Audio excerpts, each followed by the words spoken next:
Good day! Welcome to the Sydney Opera House. It's an Australian accent. Anyway, hello. The sound might be slightly off because it doesn't matter. This is the Sydney Opera House. 2,989 pieces? Christ. Retailed when it first came out, apparently in 2013, for £250. I got it for only like 110. So, fucking go me. This is the Sydney Opera House. This is when the creator series were like, hey, let's do lots of famous places in the world.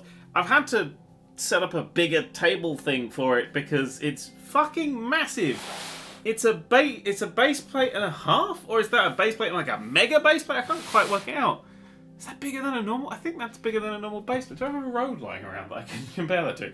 No, I think that is. I think that's bigger than a normal base plate.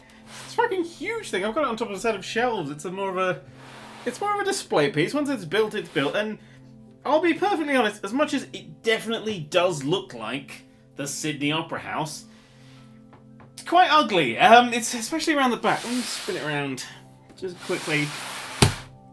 What the fuck? Something nearly took my head off! I caught a little bit there. That's delightful. One moment, please. There we go.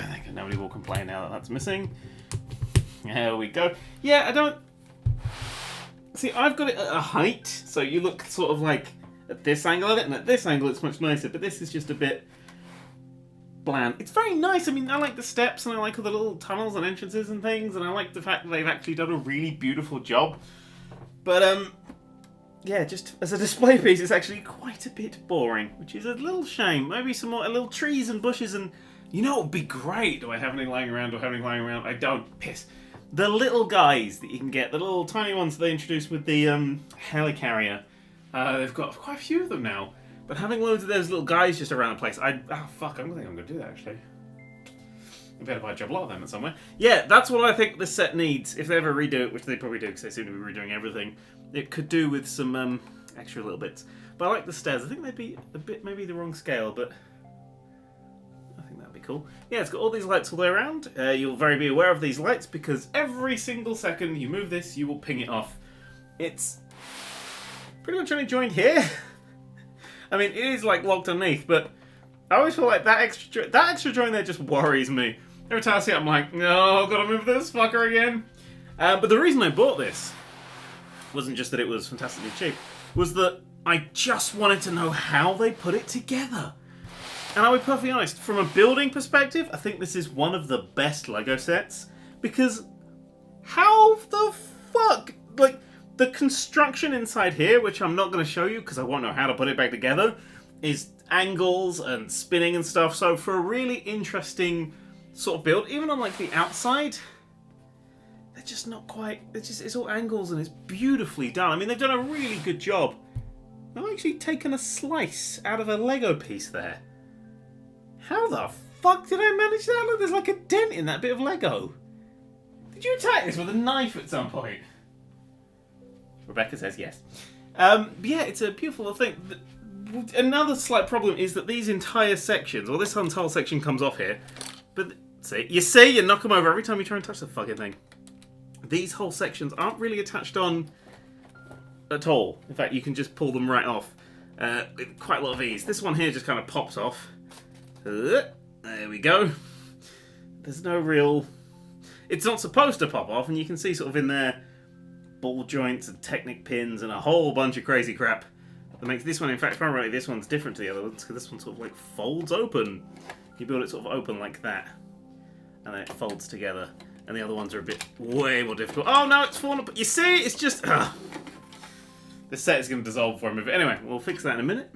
I like to point out that this set, anytime this set moves house with me, it doesn't survive and I have to rebuild it. And it's on display because I'm like, well, I'll enjoy it while it lasts. Right, let's try and bring you out. So you build these in sections, which was quite fun. And then you can see, you can get all this, and this is all a few things. There may be a few little bits where, like that, it's clearly folding in. It's because I've just broken it, or it's got missing bits. Because again, this is a set that dissolves quite a lot. The two little windows. Maybe I could just peel one of these off. See if I can pop this off. I think it's just having with Technic pins. There we go. There's some of the inside work there. As you can see, hopefully, if the light's alright, you can just see that it's all Technic pins held on many, many ball joints, and there's things like this holding it together. And as a building set, I think it's absolutely glorious. As a display piece, maybe not as much, but you know, build it, destroy it, build it again, destroy it again, build it again, destroy it again. Go to the real one, destroy that one, build it again. Actually, don't do that one. That's terrorism. Don't do terrorism. So while repairing this set, a few bits that I broke, I actually thought, I could just expose the whole insides of it. So that's how the inside of this area works. You can see all the ball joints into Technic pins, into things, and especially really interesting bits like having these two panels come together to make the angles and stuff. You know, from an interior point of view, this is absolutely fascinating. I might actually try and get some transparent bits of these and have those on one side so you can see how it's constructed on the inside. So I think that is really where all the fun of this is. Anyway, I thought you were boring enough to be interested in that. Hope you were.